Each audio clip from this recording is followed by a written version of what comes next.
Hello dear students, welcome back और YouTube channel study circle 24। तो dear students, आज के वीडियो में हम देखने वाले हैं क्लास 12th का फिजिक्स मॉडल पेपर। ठीक है, तो चलिए वीडियो को स्टार्ट करते हैं। आप बेसिकली क्या करें कि आप मॉडल पेपर से लास्ट समय में आप तैयारी करें। सबसे पहले अगर आपका चैप्टर वाइज कंप्लीट हो चुका है तो बेशक आप सैम्पल पेपर से ही आप तैयारी करें। ठीक है, क्योंकि सैम्पल पेपर से क्वेश्चंस श्योर है आते हैं, राइट। अगर आप इधर 4 सेट अगर आप यहाँ से कंप्लीट करते हैं तो बिल्कुल आपको ये क्वेश्चंस ये सब आते हैं। ठीक है, तो एटलीस्ट यहाँ से 4 सेट क्वेश्चन कर लीजिए और फिर इसके बाद जो प्रीवियस ईयर के क्वेश्चन है उसे आप कंप्लीट कीजिए, तो बेशक अच्छे मार्क्स आएंगे आपके पास। ठीक है, तो चलिए वीडियो को स्टार्ट करते हैं। उससे पहले यदि आप चैनल पर नए हैं तो चैनल को सब्सक्राइब कर लीजिएगा, साथ ही बेल आइकन का बटन जरूर प्रेस कर लीजिएगा, जिससे कि आपको लेटेस्ट वीडियो की अपडेट मिलती रहे। तो बात करते हैं हम यहाँ पर सेक्शन ए का, जिसमें कि आपके पास 1 मार्क्स के क्वेश्चन होंगे, है ना। तो सबसे फर्स्ट अगर क्वेश्चन देखें तो दिया हुआ है कि can a substance have a charge of 8 × 10⁻19 coulombs. ठीक है, तो ये एक फॉर्मूला है Q = N, जहाँ Q क्या है यहाँ पास चार्ज है। ठीक है, किसको रिप्रेजेंट करता है? Charge, right. और N क्या है? नंबर ऑफ इलेक्ट्रॉन, और E इलेक्ट्रॉन को रिप्रेजेंट करता है। तो N अपने को निकालना है, यानी निकालना क्या है कि can substances have a charge of 8 × 10⁻19 Coulomb's. तो N = हम क्या करेंगे? Q/N/E लिखेंगे। ठीक है, अब इसके बाद फिर नेक्स्ट आपको करना ये है कि Q की वैल्यू आपके पास है 8 × 10⁻19। ठीक है, और E की एग्जैक्ट वैल्यू होती है 1.6 × 10⁻19 कूलम। ठीक है, तो 10⁻19 ये कैंसिल हो जाएगा। अब बचे कितने आपके पास? 8 और 1.6। तो इसको क्या करना है आपको? इसको लिखेंगे आप Q = 80 लिख दीजिए। ठीक है, क्योंकि यहाँ से आप रिप्लेस करेंगे, पॉइंट को रिप्लेस करेंगे, रिमूव करेंगे तो अपॉन 10 होगा, 10 का 8 से मल्टीप्लाई हो जाएगा तो आपके पास 80 आएगा। 16 × 1 = 16 और 16 × 5 = 80। तो Q की वैल्यू क्या मिलेगी आपको? 5 मिलेगी। ठीक है, तो होल नंबर कितना आ जाएगा? 5, राइट। तो 5 is a whole number. Okay, next question देखिए। तो a substances have a charge of 8 × 10⁻19 coulombs. ठीक, सेकेंड क्वेश्चन है the equations of alternating voltage is given by V = 150 √2 and sin 314t. Determine the root mean square value of voltage. Okay, तो first जो voltage की value है उसे आप लिखेंगे comparing this with the next इसका compare AC voltage से आप कंपेयर करेंगे इसका, है ना। Comparing this the AC voltage मतलब अल्टरनेटिंग वोल्टेज, तो V = V0 sin ωt। तो यहाँ पास V और V0 sin ωt। तो यहाँ पास ये याद रखिएगा आप कि ये जो V0 है, V0 क्या है? ये पीक वैल्यू ऑफ वोल्टेज है, राइट। ओके, इसको क्या बोलते हैं? Peak value of voltage. ये मैक्सिमम वोल्टेज होता है। फिर इसके बाद V की वैल्यू आपके पास गिवन है, तो द पीक वैल्यू क्या है आपके पास? क्वेश्चन में ही दिया हुआ है 150 √2, राइट। तो ये हो गया आपके पास V0 की वैल्यू, यानी पीक वैल्यू ऑफ वोल्टेज। फिर उसके बाद VRMS, इट मीन्स VRMS का मतलब होता है रूट मीन स्क्वायर। ठीक है, रूट मीन स्क्वायर का जो फॉर्मूला होता है वो होता है V0/√2, ये इसका फॉर्मूला होता है। तो V0 की वैल्यू कितनी है? 150 √2। ठीक है, 150 √2, तो 150 √2/2 है, राइट। ये कैंसिल हो जाएगा तो क्या बचेगा? 150। तो इसकी वैल्यू यह कितना आएगा? रूट मीन स्क्वायर का, root mean square of voltage, तो ये मिलेगा आपको 150 वोल्ट। ओके, नेक्स्ट अब इसके बाद क्वेश्चंस देखते हैं कि among thermal waves of sound waves which wave can be polarized। तो याद रखिएगा कि थर्मल वेव और साउंड वेव इन दोनों में से पोलराइज्ड कौन सा है? तो थर्मल वेव क्या होता है? पोलराइज्ड होता है। नेक्स्ट क्वेश्चन है what do you mean bye de Broglie wave? De Broglie wave, ये काफ़ी इंपॉर्टेंट क्वेश्चन है, इसको आप अच्छे से करेंगे। A wave associated with the moving particle, this concept was firstly introduced by de Broglie, hence the wave are known as de Broglie wave। तो ये इसका डेफिनेशन है, इसको आपको प्रिपेयर करना है। ये एक नंबर के क्वेश्चन यहाँ से भी आते हैं, मतलब सेमीकंडक्टर वाले जो चैप्टर हैं। What are the charge carries in P type and N type semiconductors, ठीक है। तो अब इस प्रकार से अब इसमें आपको बताना है कि ये पी टाइप और एन टाइप के जो सेमीकंडक्टर्स हैं वो किस टाइप के चार्ज वापस कैरी करते हैं। ओके, तो in P type of semiconductors holes are majority charge carry whereas electron are minority charge carries in N type semiconductor, electron are majority and charge carries whereas holes are minority charge carry, ठीक है। तो it means अगर आप देखें तो इस प्रकार से आप पी एन जंक्शन जो डायोड बनाते हैं, मतलब पी एन जंक्शन, एक पी एन जंक्शन डायोड का मैं आपको एक सिंपल बता देता हूँ कि इस टाइप से आपको एक पी एन जंक्शन आपको शो करना पड़ता है। ये पी एन जंक्शन डायोड है, और जब इसमें आप पी एन पी और पी टाइप और एन टाइप का जब रीजन आप यहाँ पर शो करते हैं तो ये एक यहाँ पास क्या होगा, होल्स मिलता है और यहाँ पास इलेक्ट्रॉन मिलता है, ठीक है, पी और एन, राइट। तो यहाँ पास जो होल होगा तो वो क्या करेंगे, electron are minority charge carry in N type semiconductor, electron are majority charge carry whereas holes are minority charge. तो इसमें एक यहाँ पास क्या होगा, होल्स होता है, ठीक है, और यहाँ इलेक्ट्रॉन होता है। ये दोनों जहाँ पास मिलते हैं डिफ्लेक्शन लेयर पर, यहीं पास क्या होता है, बैरियर वोल्टेज होता है, ठीक है, जिसको वी से रिप्रेजेंट करते हैं, राइट। तो इनमें से एक क्या होगा, एक आपके पास नेगेटिव होगा और एक पॉजिटिव होगा, राइट। ये फॉरवर्ड और रिवर्स बेस में ये चेंज हो जाते हैं, राइट, दोनों इंटरचेंज हो जाते हैं, फिर एन पॉजिटिव हो जाएगा और पी नेगेटिव हो जाएगा, ठीक है। नेक्स्ट, अब आगे के क्वेश्चंस देखिए।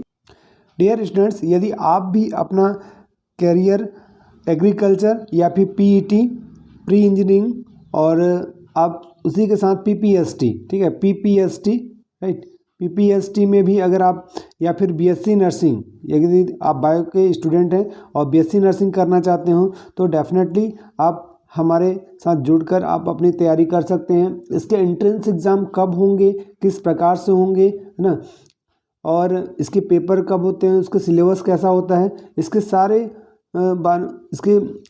इससे संबंधित सारी जानकारी आपको हमारे चैनल के माध्यम से मिलती रहेगी। तो यदि आप भी अपना इसमें इनरोल कराना चाहते हैं, रजिस्ट्रेशन कराना चाहते हैं, तो नीचे दिए गए इस व्हाट्सएप ग्रुप को ज्वाइन कर लीजिएगा। इस वीडियो के डिस्क्रिप्शन में आपको व्हाट्सएप ग्रुप का लिंक मिल जाएगा, तो वहाँ से आप ज्वाइन करके आप सारे डिटेल्स ले सकते हैं। और अभी ड्रॉपर बैच चल रहा है और मार्च में जैसे ही आपका एग्ज़ाम कंप्लीट होता है तो 21 मार्च यानी 21 मार्च से आपका 2024 के लिए क्रैश कोर्स हम स्टार्ट कर देंगे, ठीक है।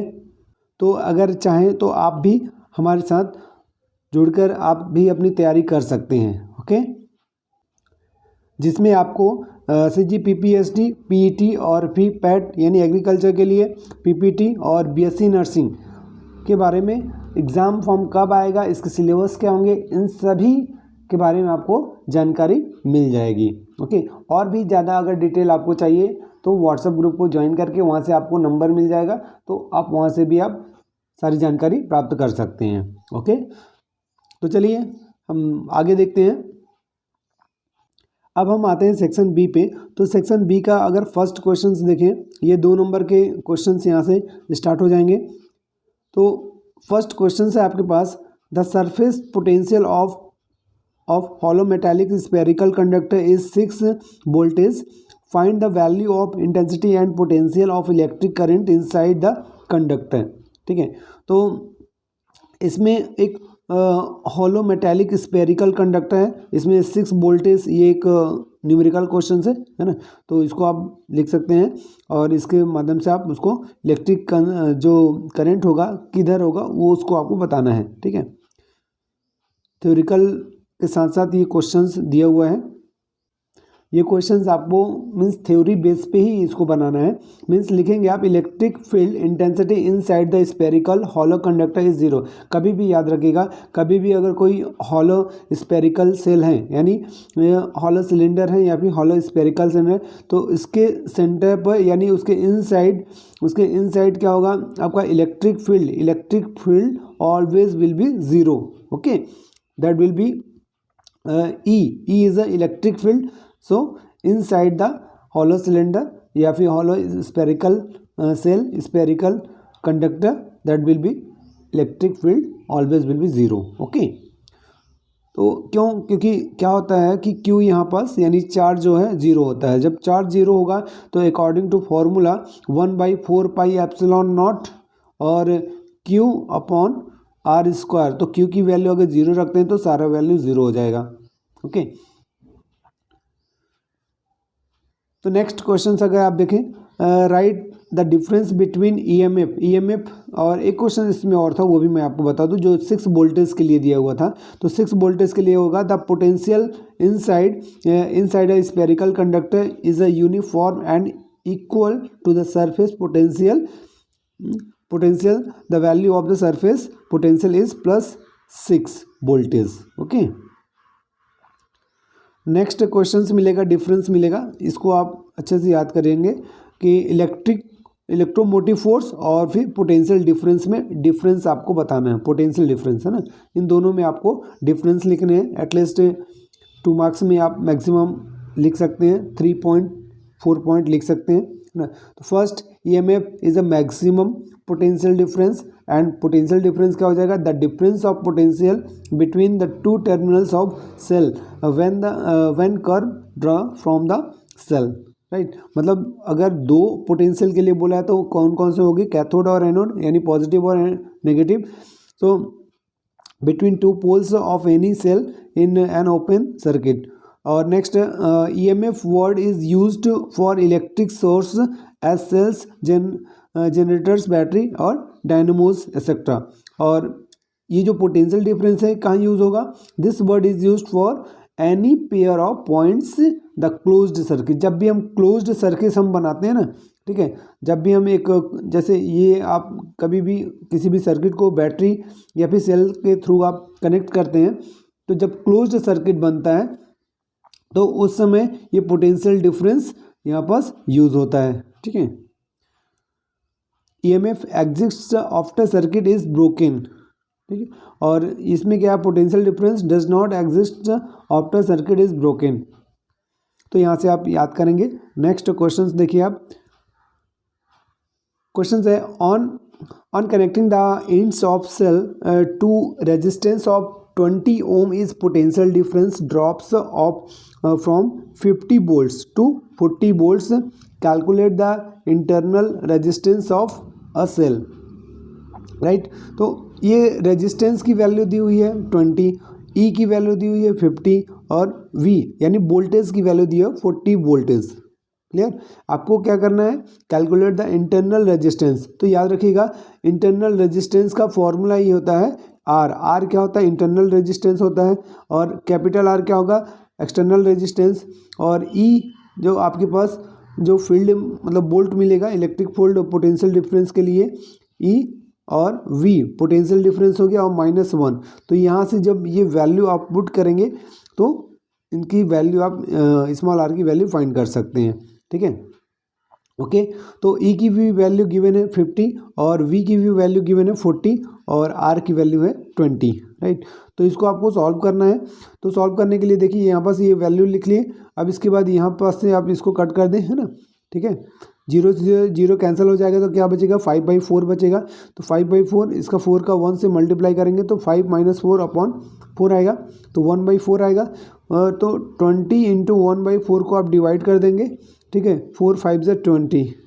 राइट, तो R इज इक्वल टू क्या आएगा आपके पास 5 ओम आ जाएगा। नेक्स्ट क्वेश्चन है आपके पास, what do you mean by dispersion of light. तो डिस्पर्जन ऑफ लाइट क्या है इसे आपको बताना है। तो ये देखिए आपके पास एक प्रिज्म होता है। ठीक है, प्रिज्म पर ये प्रिज्म के 2 रिफ्रैक्शन सरफेस होंगे ए बी और ए सी, राइट। ए बी और ए सी क्या है, ये रिफ्रैक्शन सरफेस है। जब ए बी रिफ्रैक्शन सरफेस पे कोई रे यानी वाइट लाइट रे इंसिडेंट होता है और फिर रिफ्रैक्ट होगा यहाँ पर ना, और फिर इमर्जेंट जब होता है ना तो वो अपने डिफरेंट कलर में क्या होता है, डिस्ट्रीब्यूट हो जाएगा, राइट। ओके, विग्यो टू रेड, राइट। तो इसके अकॉर्डिंग सबसे नीचे क्या होगा, वायलेट, और सबसे ऊपर में आपको क्या मिलेगा, यहाँ से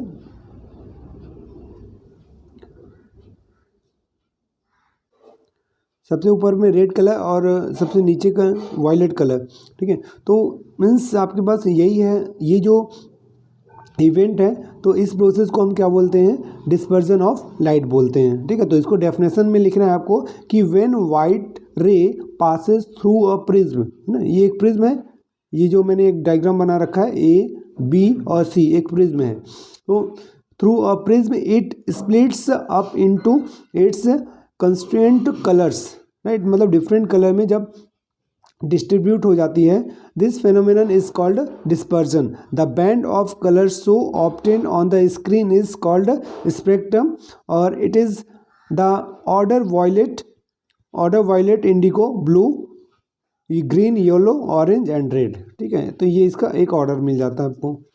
नेक्स्ट क्वेश्चन है, what is modulation, what is the need of modulation.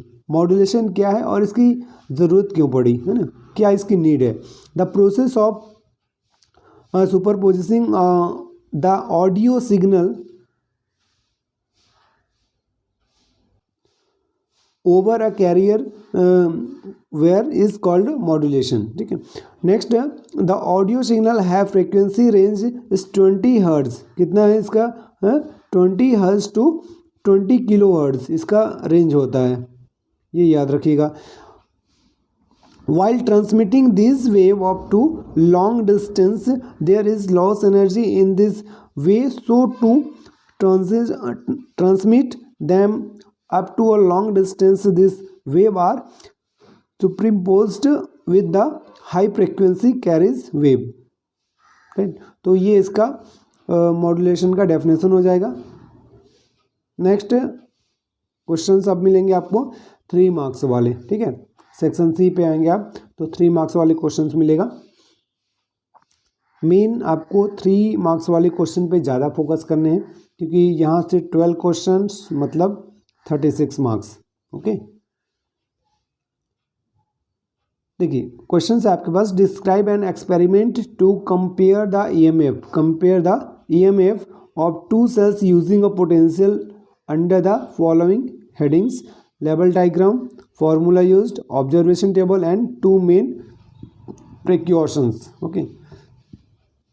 तो यहाँ से आप क्या करेंगे, पहले तो सर्किट डायग्राम बना लीजिएगा, फिर डेरिवेशन ऑफ फार्मूला आपके पास यही है, E1 is equal to row L1 और E2 equal to row L2 होगा, ठीक है।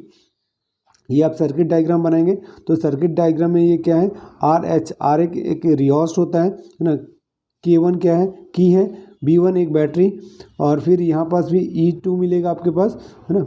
और फिर इसके बाद अगर आप देखें यहाँ पास नेक्स्ट ये K2 मतलब K2 मतलब की मिलेगा, और ये G गैल्वेनोमीटर है यहाँ, है ना। तो इस प्रकार से आप ये, और ये J क्या है, यहाँ जॉकी है, राइट। तो इसके थ्रू आपको पोटेंशियोमीटर आपको करना है। नेक्स्ट अब अगला क्वेश्चन देखेंगे आप, compare the magnetic properties of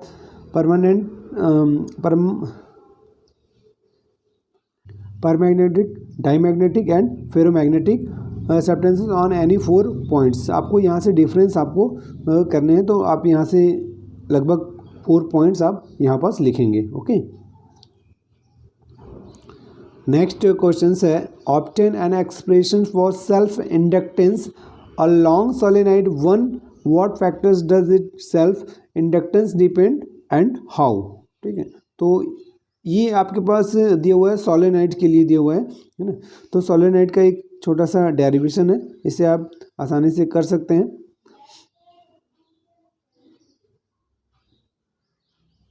okay. ये आपका सोलेनॉइड है जिसकी लेंथ कितनी है, L है, और ये इसका फॉर्मूला, ठीक है।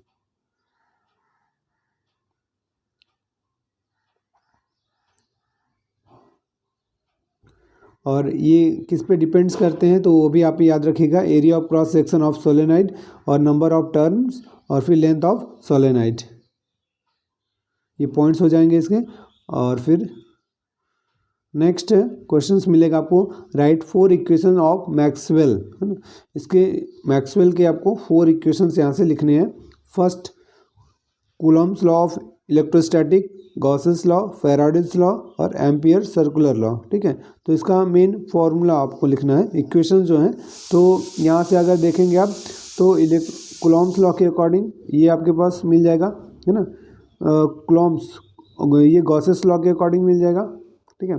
और सेकेंड मिलेगा आपको यहाँ पास फैराडे लॉ का भी इक्वेशन मिल जाएगा आपके पास यहाँ पास, ठीक है। नेक्स्ट वन अब आपके पास है एक ये फॉर्मूला मिल गया आपको, नेक्स्ट ये, ओके। नेक्स्ट है what do you mean by total internal reflection. Total internal reflection क्या है, इसे आपको डिफाइन करना है, ठीक है। टोटल इंटरनल रिफ्लेक्शन क्या होता है, आप देख सकते हैं, मतलब रेयर मीडियम और डेंजर मीडियम, ठीक है। रेयर मीडियम डेंजर मीडियम से रिलेटेड ये बनेगा कि when light ray moves towards the rare medium from denser medium in if angle of incident is greater than the critical angle. Critical angle कितना होता है, 90 degree. तो ray can not pass through the plane joining the two media and gets reflected back to the same medium. This phenomenon is called critical internal reflection, ठीक है, total internal reflection.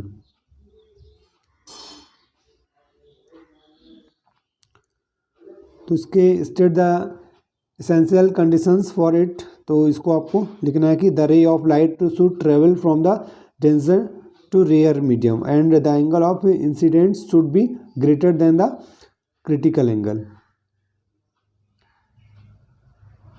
Next question मिलेगा आपको, what is the angle of minimum deviation, on what factors does it depends, what graph explain the graph and use, ठीक है। इसका graph कैसा बनेगा, इसका क्या यूज़ क्या है।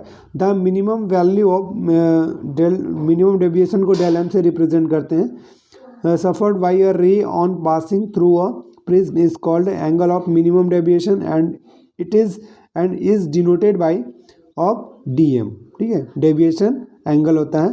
तो factors on which angle of minimum deviation depends, the material of prism, the wave length of the light used and the angle of prism and the angle of incidence,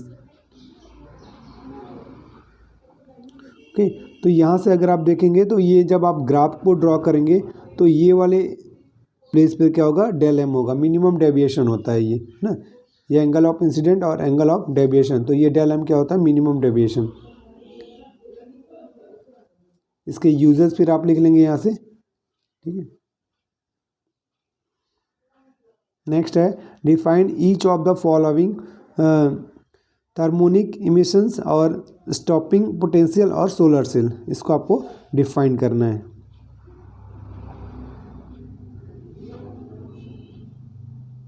okay.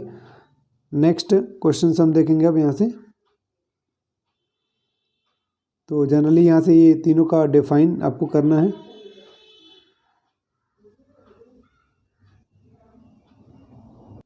फिर next question इसके बाद मिलेगा आपको, find is Paschen series of hydrogen spectrum, right formula of wavelength and write the value of maximum and minimum wavelength and in which region the spectrum comes.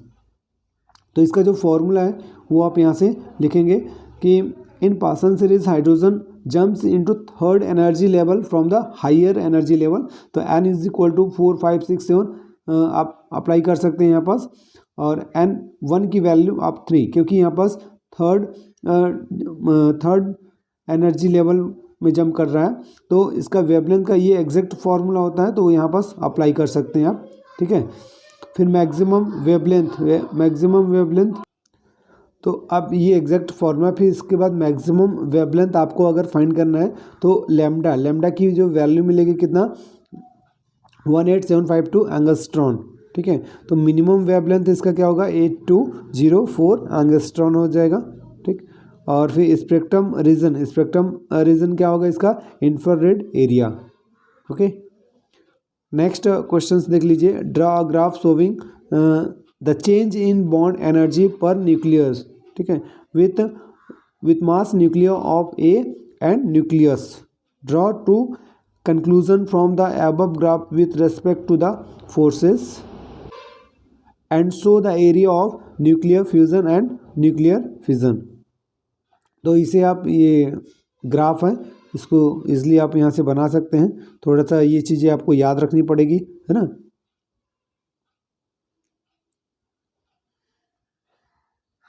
आप नीचे दिए गए WhatsApp group को join कर लीजिएगा, वहाँ आपको इसका PDF भी मिल जाएगा, ओके। नेक्स्ट क्वेश्चंस देखेंगे हम, एन टाइप सेमीकंडक्टर और पी टाइप सेमीकंडक्टर्स, ठीक है। एन टाइप सेमीकंडक्टर और पी टाइप सेमीकंडक्टर्स, राइट। तो पी टाइप और एन टाइप सेमीकंडक्टर में आपको डिफरेंस आपको बताना है, ओके।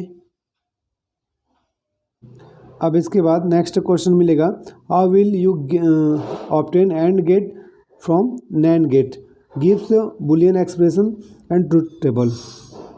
मतलब आपको एंड गेट से नैंड गेट कैसे मिलेगा वो आपको बताना है। लॉजिक गेट्स का मैंने प्रैक्टिकल वीडियो भी अपलोड कर रखा है, आप अगर आप सर्च करके देखें कि logic gates practical class 12 study circle 24 तो आपको मिल जाएगा, या फिर वीडियो के डिस्क्रिप्शन में भी आप चेक कर लेंगे तो आपको वहाँ भी इसका लिंक मिल जाएगा, ओके। तो चलिए इसको हम बताते हैं कि आपको करना क्या होता है। एक्चुअल में एंड गेट में क्या होता है कि दो इनपुट होते हैं, तो ये दो इनपुट हैं, राइट, और एक आउटपुट होता है। अब एंड गेट से नैंड गेट बनाना है तो याद रखिएगा, जो नैंड गेट जो बनता है ना, यानी NAND gate NAND, NAND gate किससे किससे मिलकर बनता है ये आपको याद रखना है।